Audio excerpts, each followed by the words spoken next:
All right, that's everyone's sign. This is being recorded and streamed. Isaac, do you need to start a recording for minutes? You were muted.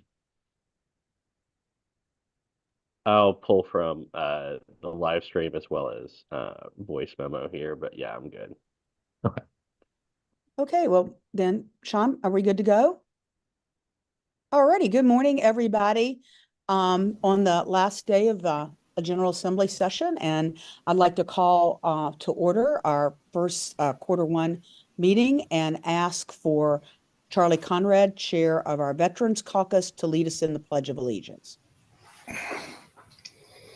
I pledge allegiance to the flag of the United States of America and to the republic for which it stands, one nation, under God, indivisible, with liberty and justice for all.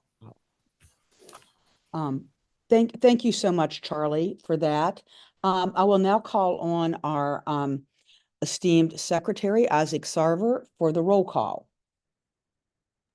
Thank you, Madam Chair. And since we were in physical format last time, just going to remind CD chairs as I call on you, I don't need the number of members present on the Zoom. We will pull that information. What I do need is any new additions to your roster since last time and any folks that may have moved on. That way we just get it on the record, and at the end we will affirm new members of the Central Committee. So without further ado, we will start in the first CD with the fabulous Diane Carter DeMeo. Good morning, everyone from America's First District. We have no changes to report, and we're happy to be here. Thank you, Diane. From the second, Sandra Brandt. Good morning. Greetings from Virginia's 2nd Congressional District. No new members, but I'm also ready to say that we want to get ready to take back the 2nd District, bring it back from the U.S. House of Representatives to our district. We're also going to work for Joe Biden and make sure he's continues to be our president. And finally, I want to thank all of our senators and delegates who are actually up in the General Assembly today working hard to complete, hopefully, what that might be their last day today. But I also want to thank them for appointing some of our good friends to judgeships. Senator Linwood Lewis on the Eastern Shore will now be appointed as a judge, as well as two of our favorites in the 2nd District, Scott Flax and Jonathan Stone, who's been great working with our voter protection. Congrats to them. Thanks for you, all Democrats, for what you do. We appreciate all of you across the state. Wonderful. Thank you, Sandra. And yes, to all of our friends on the Hill in Richmond, a happy sunny day, and may it come swiftly. In the 3rd District, Charles Stanton. Hi, good morning, fellow Democrats. I am pleased to announce there are no changes to the 3rd Congressional District Committee. And as is always the case, the 3rd Congressional District is home of the Dean of the Congressional Delegation, the great Congressman Bobby Scott, also home to the historic Speaker of the House of Delegates, and also home to Glenn Youngkin's bestie, President Pro Tem of the Senate, Louise Lucas. So 3rd CD ready to go. The one and only Senator Louise Lucas. 4th CD, Alexis Rogers. Good morning and happy Women's History Month from the 4th Congressional District, where we, of course, have history-making Congresswoman Jennifer McClellan that we will be sending back to DC to represent us this year. I also want to thank DAV for recently hosting a great event in the 4th CD. We're excited to support them in that. We do want to welcome our incoming D-Love chair, the Democratic Latino Organization of Virginia, Alex Centron, who is a proud 4th CD resident. So he will be a member of the 4th CD committee as well. And we are sad to lose Becky Connor, who I say lose as the 4th CD. She will be gladly joining the 1st CD as a resident now. But we are sad to lose her from our 4th CD membership roles. And I will be working with the 4th CD to replace that position soon, Isaac. So we'll keep you updated. Sounds good. From the Ford 5th, Patricia Harper Tunley. Good morning, good morning, good morning. Hello from the Ford 5th CD, where we are always moving forward, regardless of the challenges. I am happy to introduce 2 new members of the 5th CD. The one and only Special Election Senate District 9, Tina Younger is now a member of the 5th Congressional District CD. She ran a fierce race in less than, I would say, 2 weeks. And we are glad to have her. And we also have from Buckingham County, David Spears, who's going to claim the seat of our Jordan Miles, who is leaving to move to Arlington. We really didn't want him to go, but we thought we'll let him go ahead and take a little snooze around there. We'll try to get him back later. But we are happy to have the 2 new additions and look forward to a robust election season this year with 5 candidates for the 5th CD. So thank you so much. Wonderful. Thank you, Patricia. In the 6th CD, Kim Crump. Good morning, Virginia Democrats from the 6th CD, the Soggy 6 this morning. We're happy to be here. We are reporting the resignation of Robert Horowitz of Waynesboro, longtime committee member. We'll miss him, and appointed to that seat is Jennifer Lewis. Also, I'd like to welcome Senator Kane to our district today. He's visiting in Harrisonburg and Luray. And we have our candidates out on the ground for U.S. House, meeting voters and collecting petition signatures. Thank you. From the 7th CD, Matt Rowe. Good morning from CD7, a cold and rainy CD7. I see everybody else on the Zoom drinking their coffee as well. We know what kind of morning it is. Home of Abigail Spanberger, our wonderful congresswoman, and 8 different candidates that we have vying for the seat to replace her as our Democratic nominee. We're going to do everything that we can to hold this district and make sure that we help reelect President Joe Biden and Senator Tim Kaine. And we have no changes to our roster. Excellent. From the 8th CD, Margot Horner. Always a pleasure to be here as chair of the 8th Congressional District and to report again. From the 8th District, home of Congressman Don Beyer, Senator Mark Warner, Senator Scott Surville, also to our House of Delegates leader, Charnel Herring. And I do want to report, and also to, unfortunately, since they're still in business today, our own Senator Adam Evan, our own member, is not here, as well as the newest senator from the 8th District, Saddam Salim. I would like to say that we, our chairs here from Arlington, Alexandria, Falls Church City, and Fairfax are working hard following reorganization and also revising their bylaws and now going into what will be our caucus process, which is the beginning of what we call the presidential nomination process. I would like to say we have a new member that we're thrilled to welcome on board, Russell Brooks. Russell is from Fairfax, is representing Fairfax from the Franconia Magisterial District. We're thrilled to have him and welcome aboard, Russell. This is your first meeting. Furthermore, too, I'd like to say, in a family, sometimes family members leave for a period of time. I always want them back, but I know they must go sometimes for one reason or another. Jonathan has left. Jonathan Drumgoole took a job with the administration. We also have Clarence Tong, Vice Chair for Finance, who has moved from the 8th to the 11th District. And so, you're always waiting for people who have to give you that type of news. And Praveen, who has been a dear friend, member, well, he has stepped aside in his leadership position. But he certainly always was working to help the Asian American Caucus. With that, I say, I wish everyone the very best on this rainy day and for this season. We have a lot of work ahead of us. We want to keep our democracy and do everything we can to live by the rule of law. Thank you so much. Have a great day.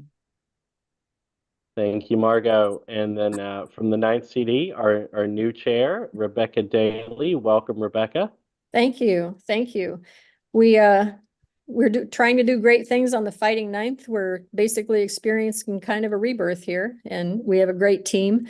We do have a couple of resignations. Lori Buchwald and Susan Stansel are no longer on the committee, and we appreciate their years of service that they put into the committee. We also have a new secretary. Mike Hudson is the new secretary for CD9. And we are looking forward to making some big changes in CD9 and getting many more Democrats out to vote. So thank you. You guys have a great day. Thank you, Rebecca. From the 10th, Zach Burkowski. Yeah, here in the terrific 10th, home of the amazing and stalwart Congresswoman Jennifer Wexton. And we have some new turnover here. We'd like to thank Adele Settle, Mary Sherman Willis, Atusa Reeser, Liz Carter, and Suha Subramanian for their 2 years of service on the committee. And we are welcoming Harris Preman, Marsha Peltz, Elizabeth Chisholm, and Megan Lockwood for the remaining 2-year term. Perfect. Thank you, Zach. And then last but not least, from the 11th CD, Manisha Singh. Good morning, DPVA family and friends. Happy Women's History Month. As we have majority women chairs now, this feels really good. So this is Manisha reporting from CD11, the home of the amazing Congressman Jerry Conley and many amazing Dems to list. CD11 brought out the votes on Super Tuesday with a whopping 42,500 votes cast and 85% of which went to Joe Biden, so yay.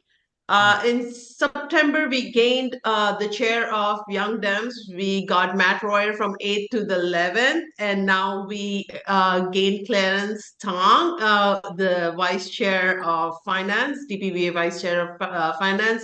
Now CD11 is his home. We welcome Clarence, and our already existing member, Shamli, is now the chair of DAF, so yay all around. So good morning, everybody, and welcome.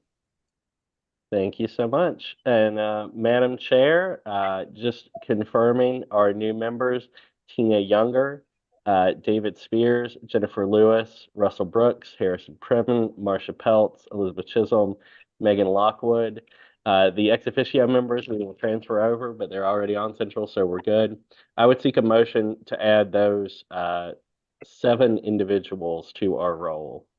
Second. Sandra Brandt moved, and who was that second? All right. I will second. Thomas Cruz will second Isaac. Perfect. Thank you, Thomas. All those in favor of these duly elected members being added to the rolls of the Central Committee, please signify by saying aye. Aye. Aye. Aye. Aye. Aye. Aye. Any opposed to these great Democrats? Hearing none, Madam Chair, we've got a great crew of new members, and I'm happy to confirm, based on the head count, I believe we're currently at 128 for members, so we're in good shape on quorum. Fantastic, Mr. Secretary, and thank you for that. Manisha, I think you're building a real powerhouse there in the 11th. Go ahead. Madam Chair, I forgot to mention Laura Stokes is now our City of Fairfax representative on CD11. So warm welcome to Laura Stokes. Thank you. We will note that. And I also wanted to note that we will give a specially excused absence today to our president of the Young Democrats, Matt Royer, because he's getting married. So I'll send him some love and text and call or send a card and let him know he's done such great work for us. And we're so happy for he and his fiance, soon to be bride. With that, I would like for y'all I would like to make a little change. We have a special guest with us this morning who's taken time out of his schedule before session starts. And I will tell you that, like many of you have said, it may be rainy and cold outside, but I have to tell you, my heart is full of pride and joy at the leadership that our Democratic team here in the Virginia General Assembly has brought to Richmond. And none other than no one has led stronger, better, more strategic, more intentional, and with a flair and a little bit of sense of humor than Speaker Don Scott. Speaker, welcome this morning, and I'll turn it over to you now. Well, thank you all for being here, Virginia Dems. We would not be here were it not for the hard work that all of you have put in. As I sit here in my office, in the Speaker's office, it's very nice for those who've been here. I know they did not build it with me in mind, but I'm going to occupy it nonetheless. We have a great view here of the Capitol, and I get to look down over the governor's mansion. And whenever I don't look over his shoulder like Senator Lucas does from time to time, but I do sometimes look over his shoulder to make sure that he's doing the right thing. It's amazing in this last week that the governor vetoed a lot of good legislation and did some overzealous amendments last night to some legislation that are Democratic priorities. But in this week now, for the second time with his vetoes, and the first time when he endorsed Trump, he endorsed a man who has several pending charges, been found guilty of, in this, as we celebrate International Women's Month, he's been found guilty of assaulting several times with huge jury penalties, jury fines, jury fees awarded. And yet the Republican Party, every single MAGA Republican now is bending the knee to President Trump. And we saw the opposite of that when Fighting Joe came out 2 nights ago and basically showed them, I'll see your senility and you're too old and I'll raise you one. And he basically knocked them out the box with that narrative, so much so that now the Republicans are saying, oh, well, he's old, but maybe he must have been on some special drugs on that night. They're trying to come up with any kind of excuse. Yeah, it's called fighting for democracy. That's the drug. He believes in democracy. He believes in protecting women's freedom. And so what we're doing here in the Commonwealth is trying to be really, really strategic. The day we won the election, that night, November 25 began.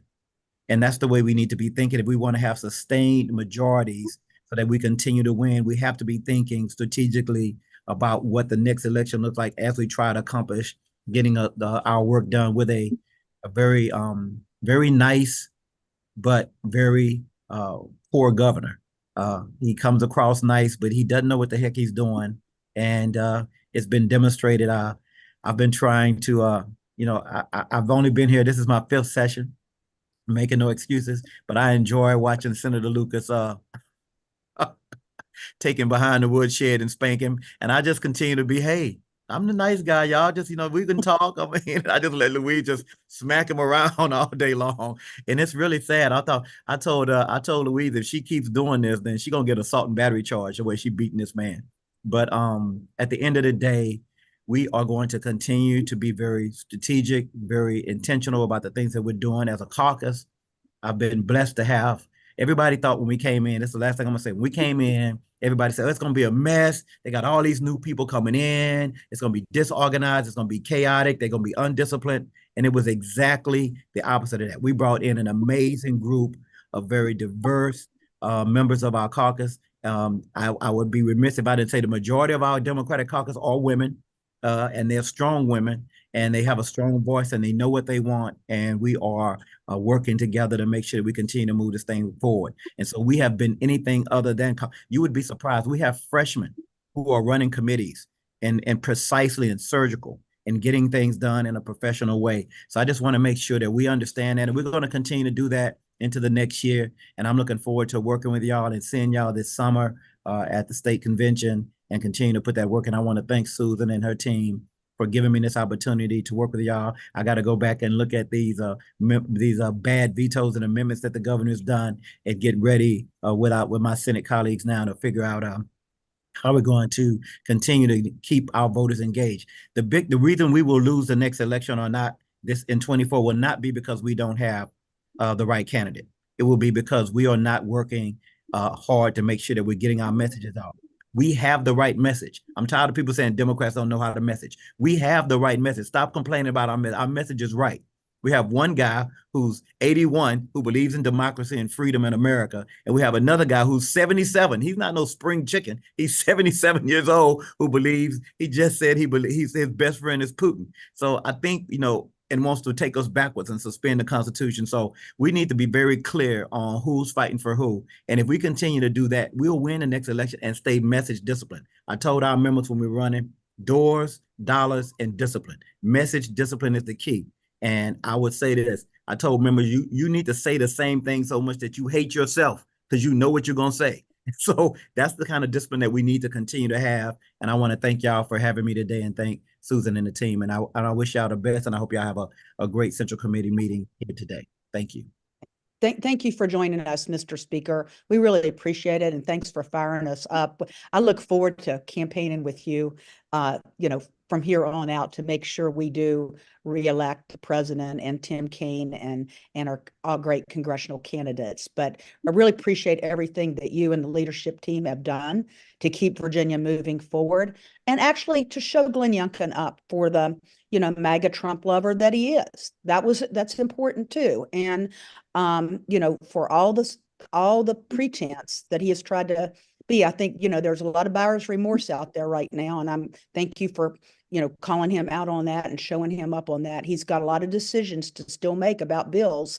And, you know, you know, we'll be watching closely and be there for you whenever you need it. Well, he's probably having a temper tantrum over that arena. So expect a lot of vetoes and it's okay. We expect that. Yeah. We want him to have a tantrum. You just let the kid, you know, do his thing and have his tantrum and then let him calm down and we'll come back and have a conversation later. But I thank y'all so much for having me today. Thank you. Thanks again. All right. Bye-bye. Okay, now I think we all should be fully awake after that rousing remarks from our speaker. So with that, you have received the agenda and the minutes from the last meeting. I would entertain a motion to adopt. So moved, Madam Chair. Is there a second? Second. All in favor, say aye, raise your hand, put this emoji up. Aye. Aye. Aye. All righty, thank you all. Hey, I'm going to have just a real quick, I'm not sure whether it's really even a report, but just a little brief conversation because I really feel like the speaker gave us a report a minute ago, but I know that I think everybody that did watch the president's State of the Union address this week, and he did truly bring the fire. He brought the fire, just like Don Scott and the leadership team with Louise and Mamie and Scott Servell and Charnel have brought the fire at the General Assembly. And that's what we have to do. They have given us all the talking points. They have said they're going to stand up and fight for democracy, for America, and quite frankly, for the world. And so we have to do the same. They need us, but we sure as hell need them to be reelected. Nothing is, you know, it's a real shame that we have to say again that this is the most important election of our lifetime. I mean, it's a real damn shame, but that is the truth. That is the truth. And I know that we can all count on you all like we have in the past. Virginia Democrats have never let us down. And so I thank you for everything that you have done and for everything that you are going to do. I do want to, you know, we have many members in the General Assembly that are members of our Central Committee and some others that have taken the time to get on the call. I'm sure others are in, you know, side meetings and everything today, running around making sure that we end on as positive a note as possible for Virginians. But Delegate Josh Cole has joined us. He's one of our DNC members, and we're always so proud to have him, as well as Senator Sharice Aird, who also is a member of our Central Committee and a former CD chair and has meant so much to all of us. So I just wanted to thank them for taking the time to get on. I also just wanted to give, others have given a shout out, but I just wanted to acknowledge the passing of the torch and welcome Rebecca Daly as our new 9th District Chair. She's not a stranger to us, but she's fairly new a little bit to the 9th District and was recently elected chair. So we're looking forward to work with her.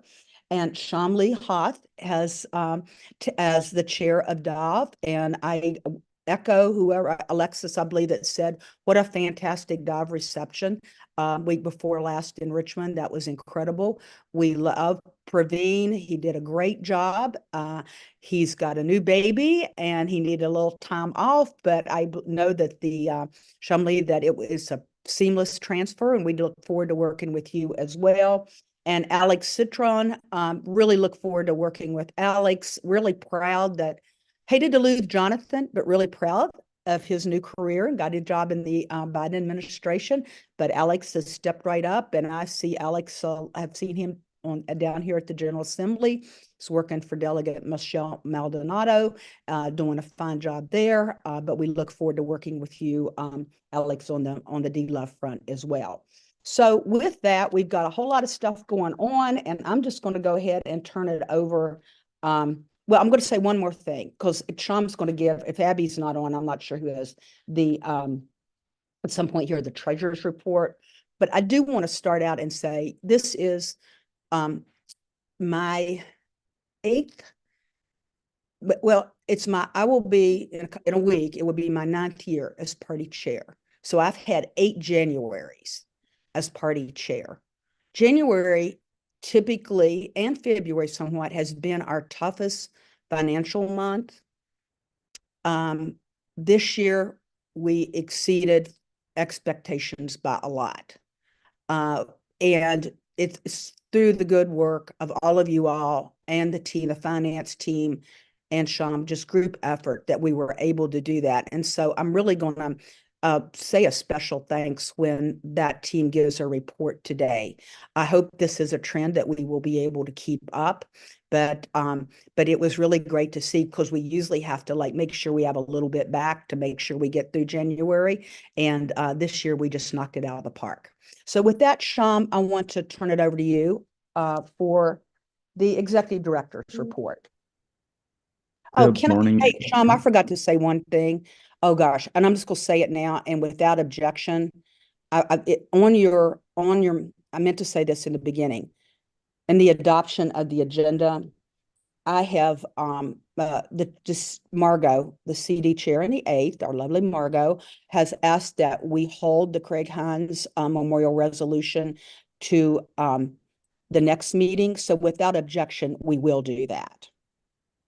Okay, Sham, up to you. All right. Susan said she had a quick report this morning. I have 4 pages. I did want to start just on a quick note of, I really missed you all in Q4 and December of last year. I think I do get the little excuse absence from Isaac, because paternity leave was a ton of fun, and Leo is the best thing in the entire world. And he's so perfect. He's just the cutest little kid in the whole world. He started giggling and is about to roll over. I could do an entire report on just him. He's the best thing in our lives ever.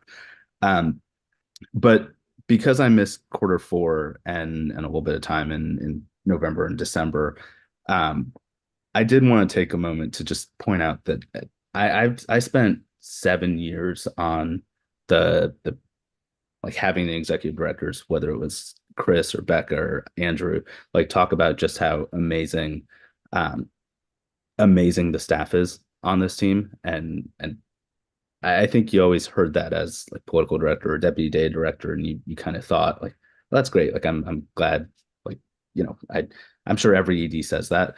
I don't know how many organizations there are where the executive director can miss a month and a half, and then you start the year off, and we'll get to it in the treasurer's report, where you are in the black for 2 consecutive months. You've raised more money and managed the budget even better than any year that we've been able to do this, where we were cash flow positive in the first 2 months of the year. And I think that really is a testament to the fact that we have the best staff in the entire country. Not only do they do this every single year in and year out, and so usually to get 10 cycles of experience, it takes 20 years. To get 10 cycles of experience in Virginia, it just takes a lot of coffee. But because of that, I have 3 pages of reports to give on the amazing work that I'm sure you've all noticed them doing. So we'll start with our political team. We've completed reorgs in every single one of our local committees and have also done a local chair onboarding process. We had special elections in House District 48 and Senate District 9 to work with those candidates there. Jack, Vicky, and Emily have traveled almost everywhere, and if they haven't been to your neck of the woods, they are coming. If you want them to come to where you are, we will be there. That is a really important thing that we want to make sure that we're getting out and doing. But they've done Roanoke, Farmville, Bristol, Harrisonburg, I think is coming up. I want to say we've done, I think we do 2 or 3 virtual trainings every single week, whether it's VAN, delegate selection, and that's not including our weekly chairs calls. We had the speaker on earlier, and I think one thing we also always try and make sure that we acknowledge from the DPVA side are the amazing legislative aides who make anything at the General Assembly possible. So we did do an appreciation lunch for them, which had an incredible turnout.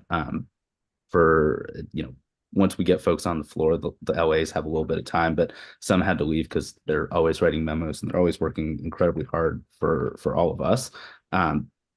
And I got to speak to some of them with Corinne, Charles Dongo from Senator Kane's staff. We did a Super Tuesday watch party with the Metro Richmond area Young Dems. And Gayleen put together this incredible experience for our local chairs to come do, I think, the first DPVA chair lobby day for folks to come to Richmond and see, you spend all of that time and effort for an entire year electing people. I think it's really important to show up and see what they do once they've got there. And I think the group we have in Richmond this year has been at justifying all of the time and the stress and the effort that gets put in to get them elected. They're really amazing representatives of us. We do the weekly chairs call. We did a Super Tuesday watch party, and that's really just in the last 2.5 months. And we're about to get to the busy time of year with delegate selection. So we're really excited to kind of get through that section. I'll touch a little bit more on that when I get to page 2 of these reports. I'm going to save the finance section for last because I do think that's a really good one. From the data department side, another department that I have a special attachment to. The 2023 general election vote history is into Vote Builder. So as you're going to poll lists and as you're communicating with your campaigns and your candidates, they are able to pull lists of who voted in the 2023 general elections. If they have any questions on how to get that list, just shoot us an email, either political@ or votebuilder@vademocrats.org, or Brenner or Katie. Any one of us can loop in Brenner and Katie to kind of walk through how they can find that list of folks who voted to make whatever programs they're running just a little bit more efficient as possible. Local committees should have all their 2024 survey questions, including volunteer questions that map to my campaign. You should be able to plug those into your scripts, I think as of right now. Again, I'm going to caveat all of this. Any questions, just email us, and Katie can explain this a lot better than I can. I'm a little rusty. So the 135 days this year, for 135 days this year, we will have early voting. For every one of those days, Katie O'Grady gets a file from the state every morning, has to manicure it slightly and load it into Vote Builder before campaigns start pulling their list to take a look at who they can remove for who has voted in the most upcoming election. The presidential primary data is going to stay in there for a couple more weeks until we get to early vote for the June primary, at which point it will transition over to the June data. So that should all be in there. And then for our CD chairs and for all of our CD committees, I thought 2018 had a number of primaries. I think we're at 12-way in the 10th, 8 in the 7th, 4 in the. We have a lot of competitive primaries. that are going to happen over the next couple months, but a big deadline we have is to certify those nominees or those candidates to the state for who gets on the ballot. So CD chairs, please reach out to Katie for the vote builder process for certifying signatures, so that you can make sure whenever folks file with you that you are able to confirm them to the state and make sure they have their requisite signatures. Our operations team is growing. We think on Thursday we would continuously say tomorrow when talking about Central, and I wanted to say yesterday, but on Thursday we did vote to the steering committee voted to approve Brittany Jenkins as the new deputy operations director. We're really excited to have her. She was on our coordinated campaign side and was incredibly helpful with all of the onboarding and tracking of the hours for our coordinated campaign staff last cycle, or the majority project, because we don't say coordinated campaigns anymore. Ops is probably the department that touches every single other department, whether it's running payroll, compliant, compiling FEC reports, handling the logistics for any event that ever happens, that the party does. So it's the legislative aid lunch, working with the finance team on the fundraisers, helping out with quarterly meetings, and making sure that I think we would always joke that the ops team keeps us out of jail, but they also keep us out of FEC and SBE jail, which is incredibly important.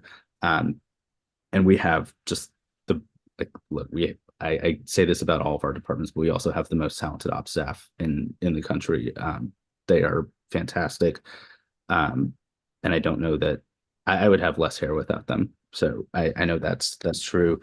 On to Emily and our training department, which has been literally everywhere and nonstop. I think she does 3 virtual trainings a week, between a delegate selection plan training, finding at least one local committee or one CD committee to get on and talk through how delegate selection is going to work, and then also navigating all of these primaries and helping out any candidates who ask for. We're happy to be supportive for their staff, for the candidates, for local candidates, to be a resource to them.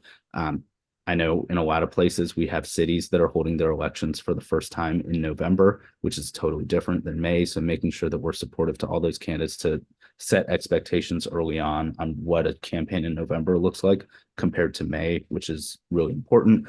We did a chair school for all of the new chairs that we have, talking about compliance, talking about how you write a call to caucus, how you spend in a federal year versus in a non-federal year, how you nominate candidates. What is the party? What is your role within the party? Who at the party can you talk to? Going through all of those have been, I think I love this staff. They're amazing. Another thing that we're really trying to focus on this year, and we're very cognizant of this, we haven't held an in-person caucus convention process on the statewide level since 2017, when we did the reorganization that spring.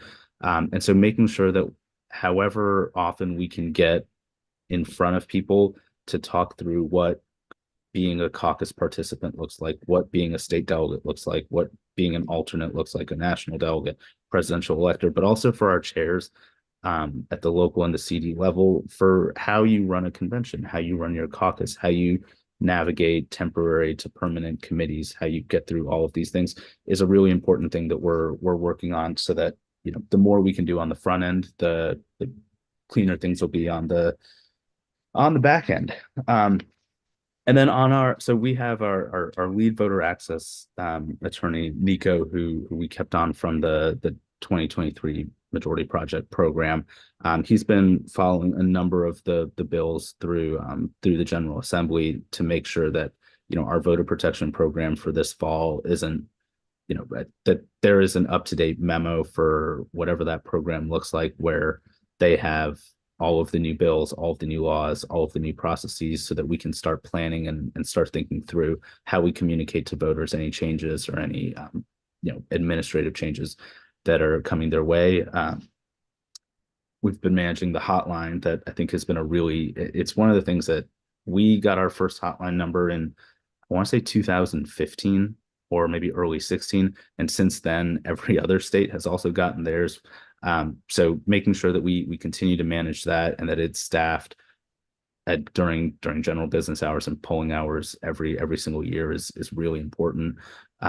We had every year we have questions on polling locations. We have anytime we can flag where officers of elections or people working at polling places either provide wrong information or don't know answers, or we have folks who have challenges with voting. We want to track all that information so that we can preempt anything on the next side. So say if in, County 1, we've got a disproportionately high number of rejected absentee ballots, that we're able to track all those things and make sure that we work with the registrar and the electoral board members there to prevent that going forward.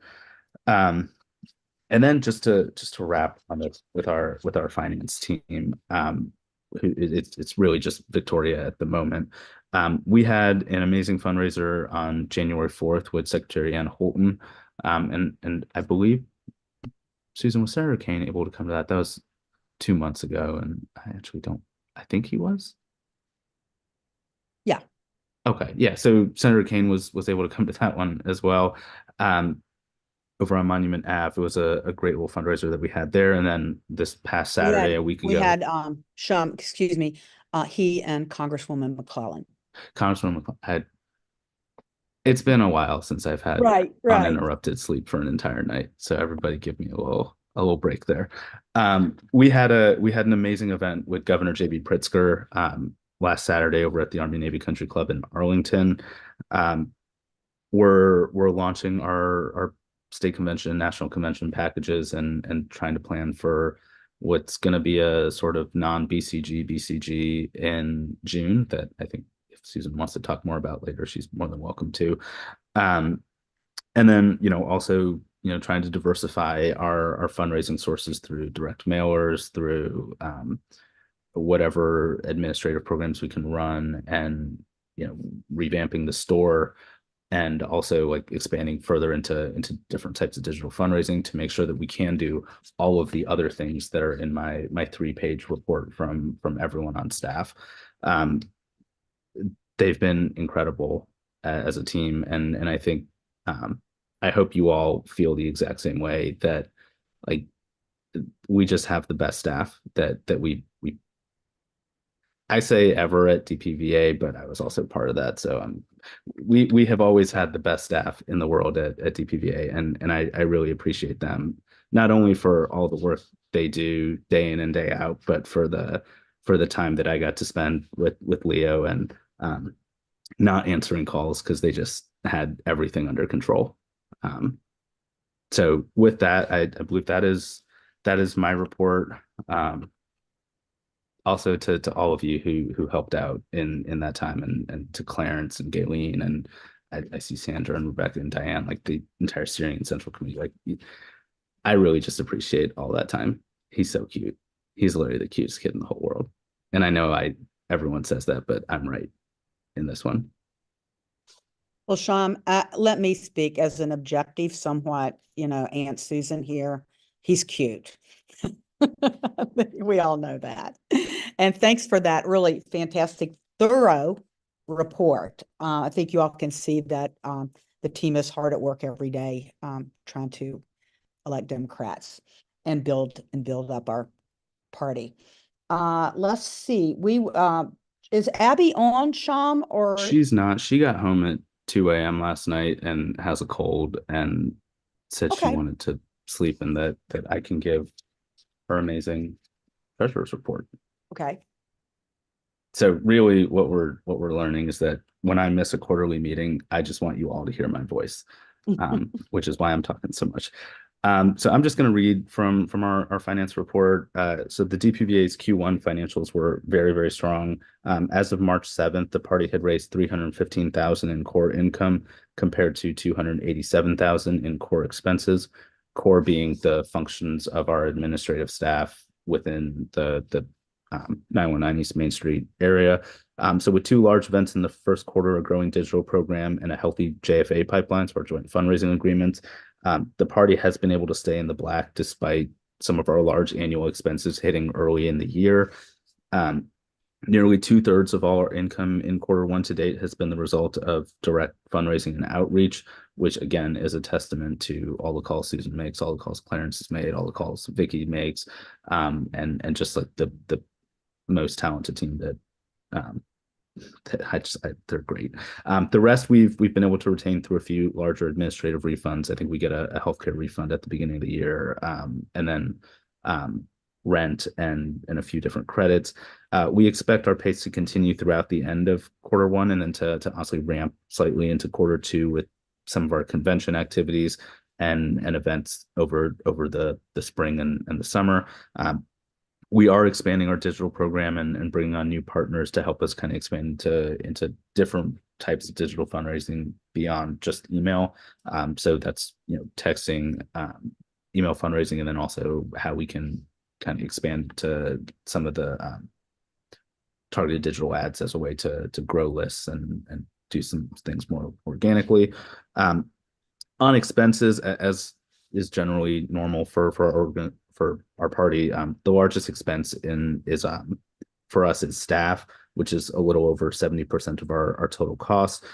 We did receive some substantial credits and refunds for rent, taxes, and healthcare, but they were mostly offset by a handful of expenses like annual workers' comp that hit in early Q1. Travel expenses have also gone up over the last year, which is honestly in line with our outreach strategy for this cycle and our goal to meet Democrats and meet all of you where you are to be the best resource we can possibly be. And I think something that you will continue to see as our team shows up at a location to be determined near you. And then just to end with our cash on hand, we retain about 800,000 in cash on hand, of 50% of which is federal income. So is our federal dollars, and then 50% non-fed, solely for our core party activities, which puts us in a very, very healthy position to, I think when I was writing what my potential remarks would be at Q4 is that we had a goal last year of not only taking the majority in both chambers, but also setting us up organizationally to be ready the moment January 1 comes around to transition to a federal cycle and be ready to reelect the president, Senator Kaine, and grow our congressional delegation. I think we will always stand on our goal at DPVA is to win every individual election cycle and be ready for the next one the moment that one's over. And so I think that's reflected in our cash on hand, in our ability to raise and to spend responsibly. So included in if you include the funds that are currently tied up in joint fundraising agreements with Senator Kaine's campaign, so the Kaine Victory in Action Fund, the party has a total of $1.5 million cash on hand. Again, 800,000 of which is focused on our core party activities for the administrative staff. With that, Isaac, I will make sure that you get a copy of this and it can be submitted for the minutes. Thank you, Sean. I think that's a very happy and healthy report, and the kind we really like to hear. So thanks for everyone that has helped get us to this position. So now we will move to the officers' reports, and we will lead off with our Vice Chair for Organization, Gayleen. Yeah, thank you, Chairwoman Susan, and good morning, leaders. I'm so excited, I just can't hide it. We have got to ride this wave that we got from the State of the Union speech. As you heard from Sean and the others, that we have a terrific staff. We have great leaders that's on the Zoom right now. And there's no reason why we can't get the base excited, up and running and ready to go so that we can continue the great work that this administration is doing. We had Legislative Day. Legislative Day was just fantastic. It was our opportunity that we got a chance to really see our work, the fruits of our labor. And everyone had a great time. We had many first-timers had never been to the General Assembly before. I've been trying to do this for a while, and we finally got a chance to do this. Our legislators came in to see us. We had issues, organizations that talked to us as well. And it just was great. And I was very pleased with the turnout. So next year we'll do it again and we'll have even a larger group. I am excited that every Monday we have a great turnout on our chairs and officers call. We try to make Zooms. We try to make it where it's very informative and you leave with something. And so everyone is invited to join these chairs and officers Zooms because the information is great. And the training and look, we have an excellent staff. I just can't say it. I can't say enough about them. They are boots and heels on the ground. They're all over the place, making sure that everyone is trained up. And the trainings that we have with the new chairs and officers is impeccable. And I do want to welcome all of our new chairs and our new CD chairs as well too.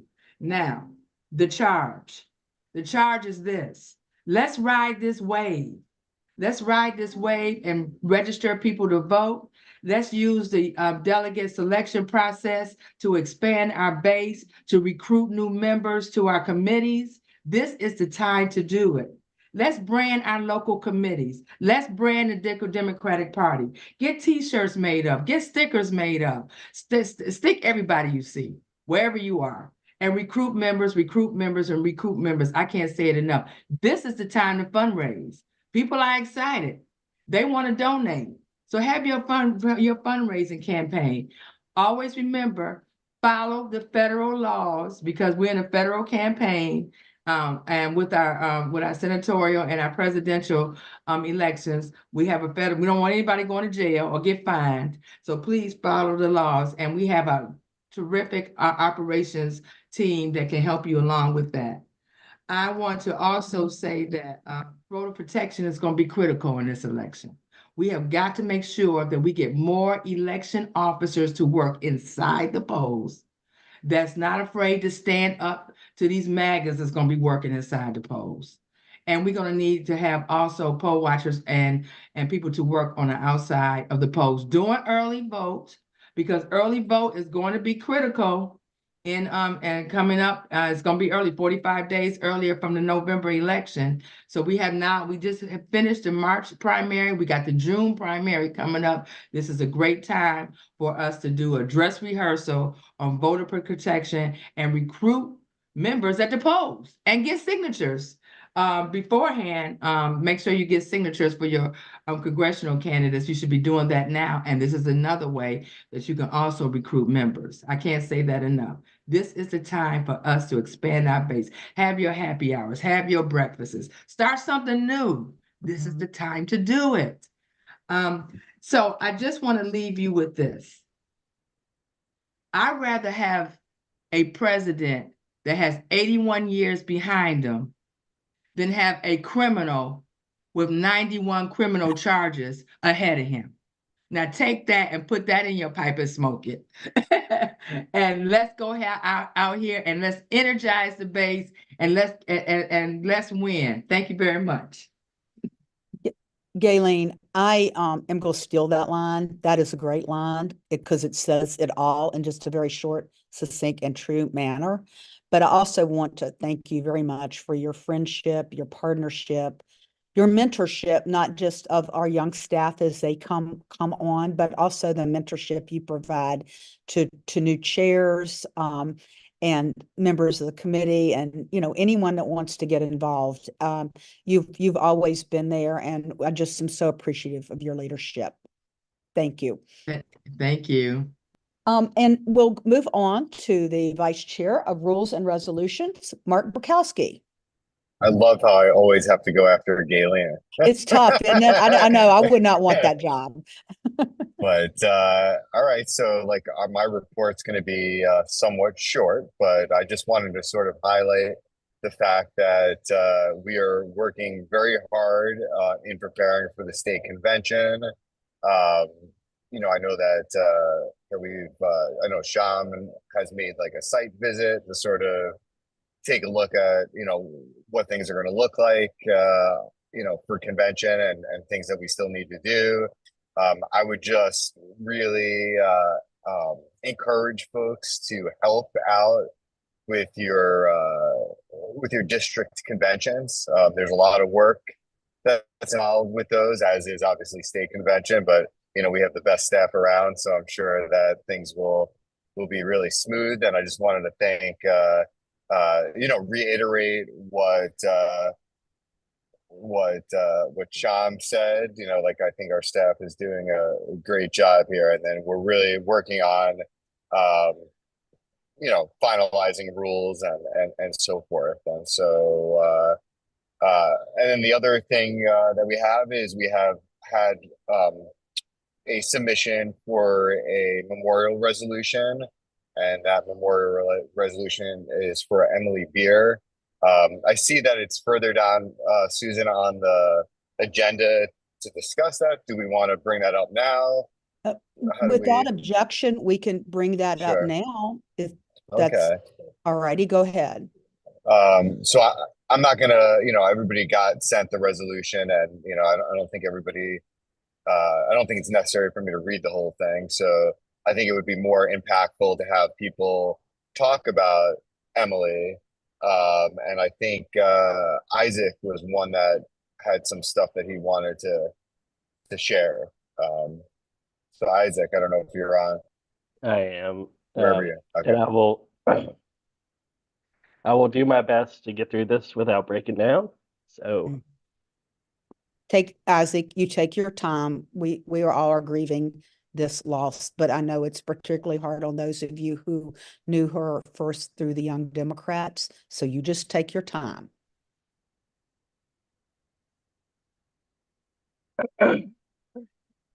Thank you, Mark and Madam Chair. I appreciate the opportunity to just say a few things today about someone who was an immense friend to a lot of us, especially in the Young Democratic world. We lost Emily on New Year's Day, and it only felt appropriate to be able to submit a resolution for consideration by this body after all of her years of service to our party in the Commonwealth. And I do want to thank Delegate Charnel Herring and Senator Lamont Bagby's offices for letting us use some of the language that they made use of in the resolution that passed through the General Assembly.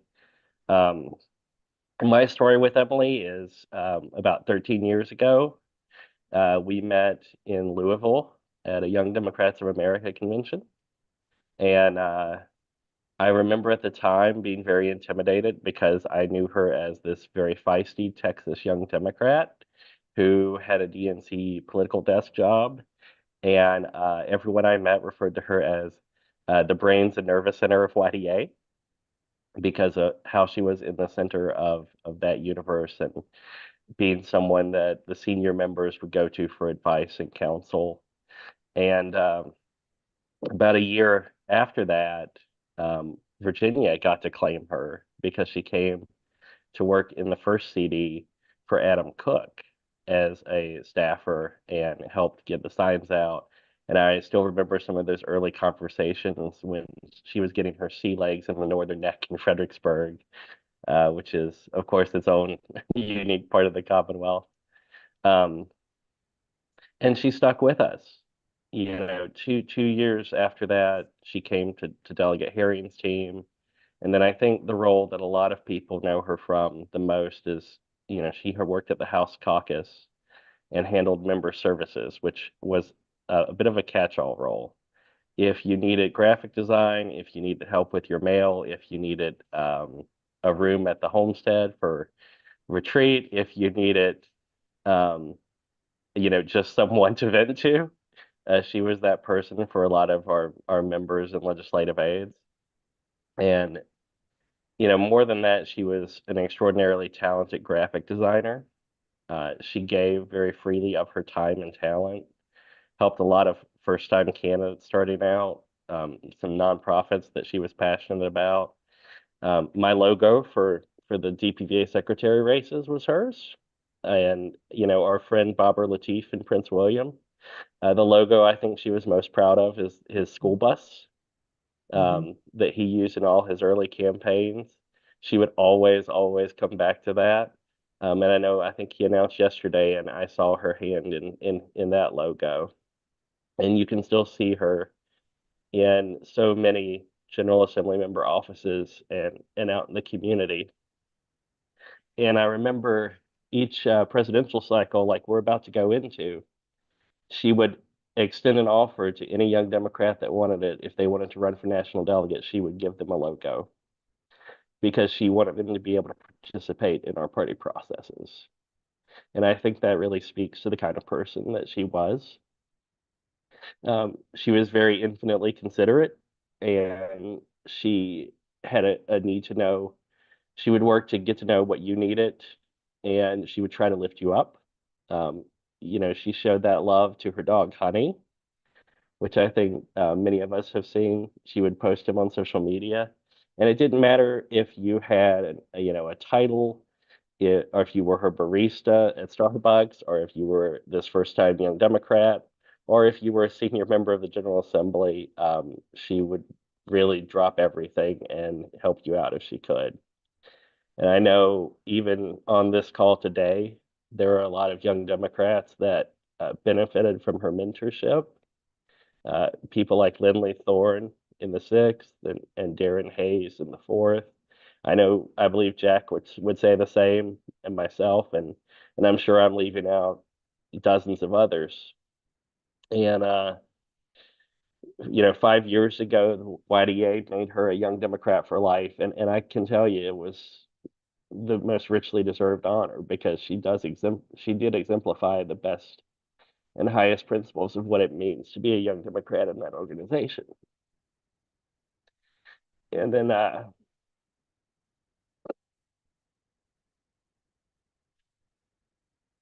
very, very last conversation I had with her over the holidays, and I didn't know it then, but we talked about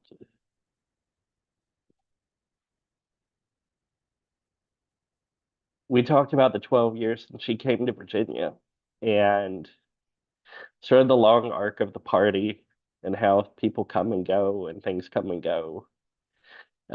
Majorities and minority, and then back to the majority for the House caucus.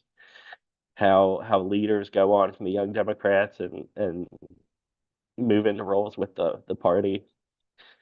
And one thing she said that sort of stuck with me is she was born in Texas. She'll always be from Texas, but she chose Virginia, and it had been very kind to her, and that Virginia would always be her home. And so part of the reason for this resolution today, our Democratic Party here in Virginia was Emily's chosen family. And I, for one, am always grateful that she found her way to the Commonwealth. I know that there are a lot of people on this call who would say the same. And so with that, Madam Chair, and I don't want to get ahead of anyone else who might want to say something, I would move the Central Committee approve this resolution honoring our friend, Emily. Second. Thank you, Silene. Right, thanks a lot. We have a second on that motion. I guess all those. Well, is there anybody else? Go ahead, yeah, I sorry, was going to Susan. say, see if anybody else wants to say anything. Madam Chair, I just want to say that Isaac, that was beautiful what you just said, and I echo all of the sentiments about Emily. She was on my speed dial. Her energy. She was the epitome of what being a Democrat, and an active Democrat. She always had great ideas, so this was a great loss. But I know she's going to be, she's up there looking down on us and expecting us to do the work, continue on doing the work that she's always done.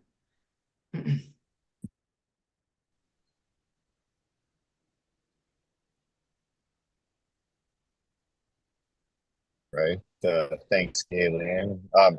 I'll actually just add, because I actually knew Emily from when she worked for Adam Cook's campaign in the first congressional district years ago. And that's when I first got to meet her. And man, was she a hard worker. I just remember, working hand in hand with her on a lot of stuff. And that was a real art campaign, kind of came together late, and Adam was a very memorable candidate. She was proud of the work that she did with him. And so I'll personally never forget that. And, just say, may her memory be a blessing. Anybody else have anything that they'd like to?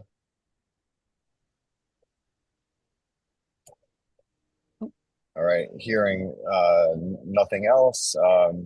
We have a motion, we have a second. All those in favor of passing the resolution, or raise your hand, or jump up and down. Aye. All right, motion passes. Thanks everyone, and I'm gonna hand this back to Susan so I could focus on my son driving and not trying to kill me on 95. So thanks a lot, everyone. Mark, thank you for that, Isaac. Thank you so much. I think that our charge today when we adjourn is let's adjourn in Emily's memory and rededicate ourselves to the job of electing Democrats and saving democracy that we have ahead. But thank you for the beautiful tribute. Next up is Ricardo. Communications and technology. Ricardo's always communicating with us, and we appreciate all your help in making sure that at least me as a technology challenge party chair doesn't get hacked or taken over by the Russians. So Ricardo. No, not at all. No problem at all. So good morning, everyone. I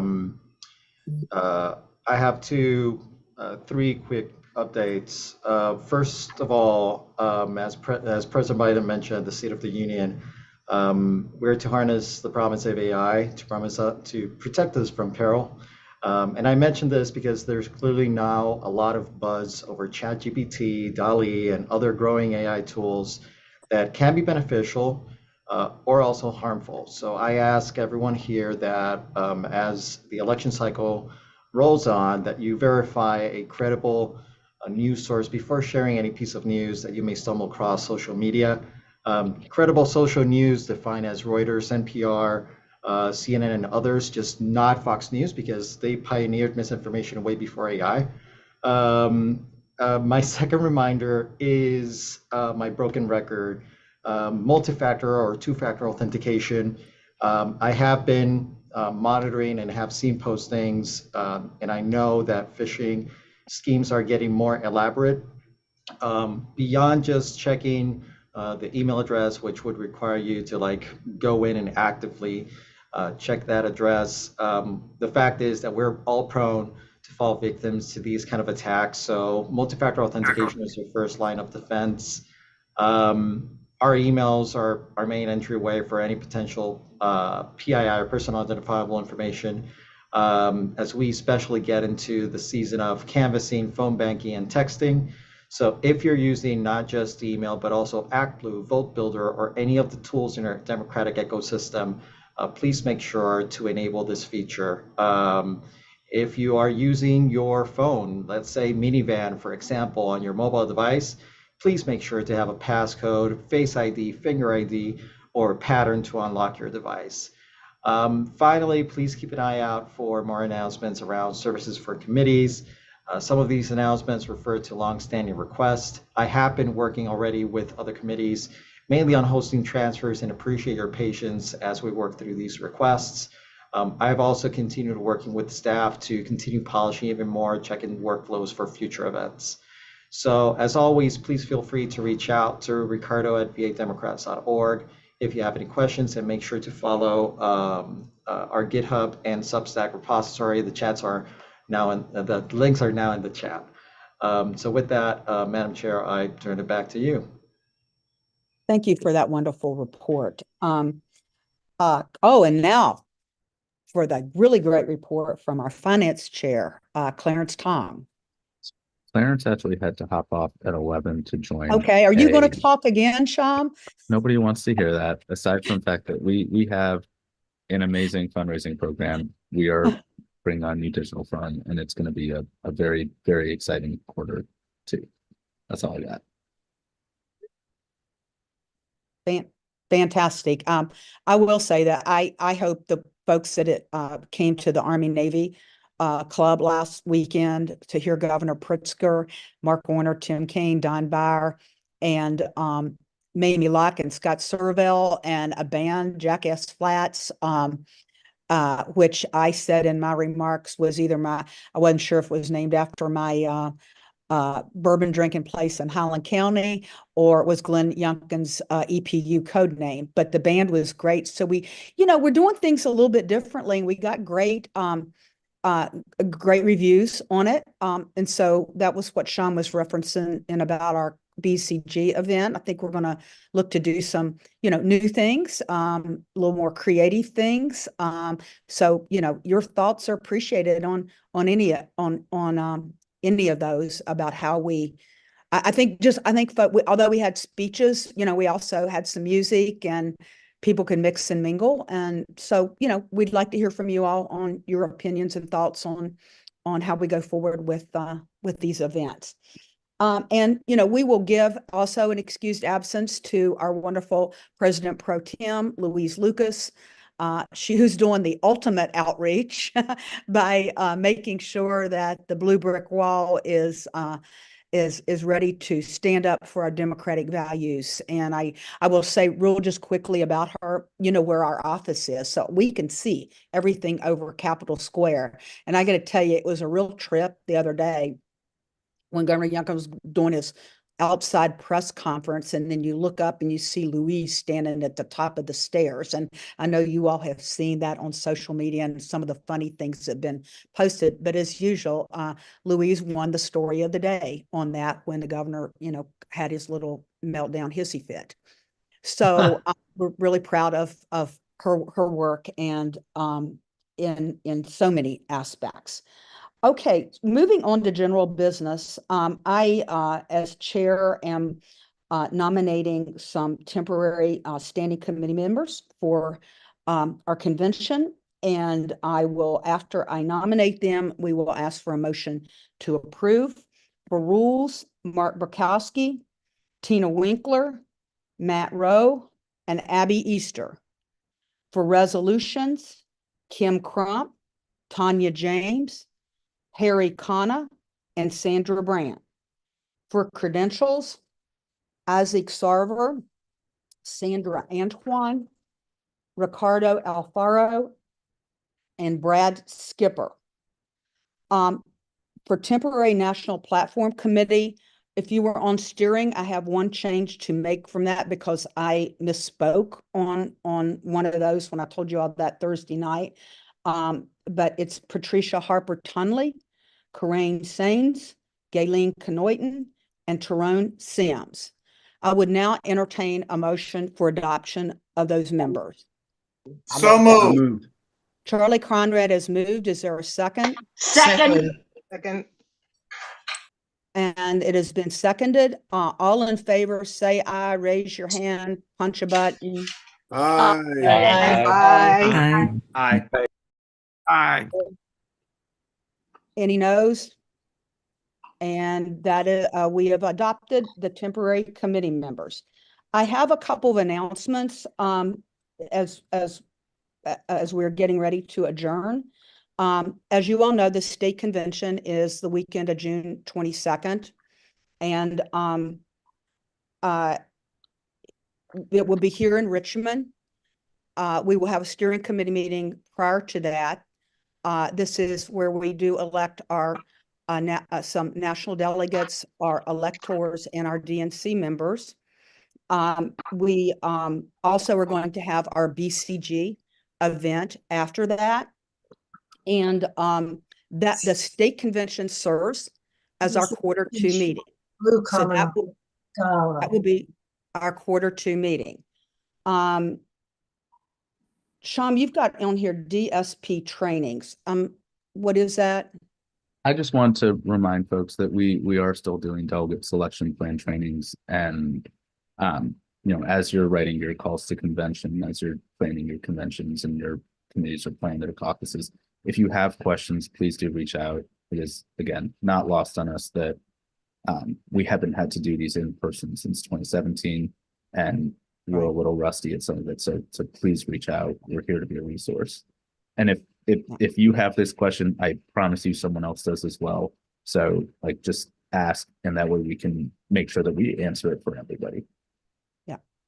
Thank you for that. The other thing, and I know that you all will be excited because you always want to know when we're going to have these meetings, and we always have to like kind of manage them around whatever else is going on. But Mark Warner's Pig Roast is back on for Saturday, September 28th. So we will be having the third quarter meeting in Fredericksburg, and the team is actively looking for a hotel location and meeting location for our meeting. So Matt Rowe, we're coming your way again, and we look forward to that. Now, with that, that is all of the announcements I have. I see a couple of people. I just want to say this. I got to get out of here because the Virginia Tech women won yesterday and they're playing Notre Dame today. So I got to be out of here to watch that game at noon. So we have a little time. Actually, I understand people have important things they want to say. I'm just kind of rah-rah and very excited about these Virginia Tech women. So I will recognize Zena Hutchinson. Go ahead, Zena. Thank you. It's it's Dana actually, but I appreciate you Dana, calling. okay. Yes, thank you so much. I am extremely concerned because throughout this conversation, there has not been a mention about the situation with the resolutions. I am the only Arab American serving on the Central Committee of the DPVA. I have reached out to both Chairwoman Swecker as well as Mr. Sham Rahman about the situation with the resolutions. It has come to my attention and to many others that specifically Mr. Sham Rahman as well as Chairwoman Swecker have requested that resolutions for the first time ever in DPVA history be not adopted by committees. While it wasn't enforced, basically, they were recommending this to chairs. It was mentioned in various meetings that the reason why they would rather not have resolutions for the first time in DPVA history during the convention, the district conventions, was because there's only one presidential candidate on the ballot. But then when pushed a little further, actually in discussions, it came out that it was because they don't want resolutions on ceasefire or Gaza or Palestine. So to me, as the only Arab American at the DPVA, this has, there's so many problems with this. One, it's not, let's start with the non-Palestine related issue here. When we are requesting congressional districts not to have resolutions, this means that we are suppressing the only outlet for the grassroots to actually reach out to the DPVA and have input on the party platform. So we are suppressing the voices of the grassroots. Number two, when they're prevented from having resolutions, the policies become top down rather than bottom up, which is a very rare space really for the input from the outside rather than people on this committee. So this is a second really important point here. The third one, it's actually, you don't want division or controversy, which was what was mentioned earlier, or the reason given why the leadership doesn't want resolutions. In fact, this actually suppresses unity. If people want to submit a resolution basically on reproductive rights, for example, and have that as a common resolution across congressional districts, the leadership is preventing that from happening. So it's not just preventing dissent, it's actually preventing unity on certain issues that are important. So I just want to raise a point of order. Like, this isn't on the agenda. I was recognized, and I did not interrupt. Yeah. I was recognized. Mark, wait a minute. It's my meeting. I'm the chair. And lastly, when we have a problem with muting voices of dissent, particularly now when there is a genocide of my people. I am Palestinian. My parents are still in Palestine. Over 30,000 Palestinians have been murdered, brutally killed, not just by Israel, by American bombs and our funding. And we are preventing the people from speaking up, from having resolutions calling for that to end. Lastly, if I may, Ms. Rucker. Point of order, point of order. last- Come on, guys. Wait a minute. Excuse Lastly, me. it I'm is listening. important. It is You got important one to more me. minute. Thank you very much. I Okay. appreciate that. Lastly, it is important to me that I am here trying to help the Democratic Party bring in the Arab American community into the conversation and try to elect Democrats into positions.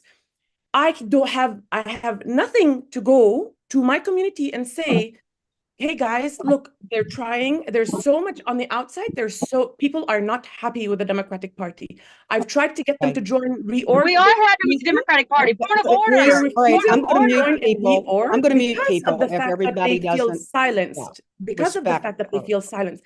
So I'm trying to go back to them and say, you have an outlet. There is an outlet. Join the conversation. There's space for it. But All here right, I am, can I- even in this conversation, being silenced as the You're only not Arab si- American. Let me respond. Okay, I hear And you. you haven't responded, by the way, to the emails I've sent you. I have. I did Carolyn. respond Thank to you so you. much for your time. Okay, and I'm going to just say this real quick, and we're not going to get into a long debate over this. I had reached out to you to try to meet with you in December, and I did not hear. I also am trying, when I You did not reach up your way, I understand you said you didn't receive it, and I believe you on that. And maybe it was an inaccurate email, but I did do that. I hear your pain. I hear your anguish. But I also want to very clearly say that no one in party leadership is trying to mute anybody. It is up to the CDs to decide what they want to do on any resolution. We have a process. So I will say comment that Sham or I or anyone in DPVA leadership is trying to silence anyone's opinion or resolutions and is inaccurate. And I will reach out to set up a meeting with you one-on-one very soon. So with that, Gayleen and then Charlie, and then I'm going to take a motion to adjourn. Great, thank you, Chairwoman Susan. I just want to say that today at 4 o'clock, that the President Biden, the DNC is having a 45-minute kickoff. I put the link for you to RSVP in the chat. So if you all can attend it, that's fine. This is the time for us to really get energized. We are a big tent party, and everyone should be heard. And I just want to say that for Dana, I appreciate her remarks that she has said, and I know that our chairwoman will reach out and you all will meet, which will be very good. But at the same time, let's get energized. We know that if the opposition, that orange man gets into office, we know that everything is going to go backwards. And it's going to hurt everyone. So we must get energized and move forward. And also, join us today at 4 o'clock. Join the DNC at 4 o'clock today. Thank you. Charlie. Hey, everybody. I just want you to know that the Veterans and Military Family Caucus will be hosting a rally on April 19th with Senator Tim Kaine in Virginia Beach at the Young Veterans Brewery, a small business owned by a veteran, to help rally veterans and military families for Senator Kaine and Biden-Harris. And then on Saturday, the 20th, we're going to canvass in Virginia Beach for Tim Kaine. Thank you, Madam Chair. I have one more hand up, John Legabo. All righty, then I will take a motion to adjourn. Sorry, I'm muted. I'm sorry. It's Okay. not exactly what the issue is here, other than there's absolutely no justification for suppressing. Okay, let me enter. I understand that. No one is suppressing anything. Is what I want. I thought I was clear a minute ago. We have a process. Please reach out to your congressional district chairs for the process. And we have a process at the state convention. Please read the call to convention and the delegate selection plan. And I do not appreciate any accusation that I am not being honest or that I am not being truthful.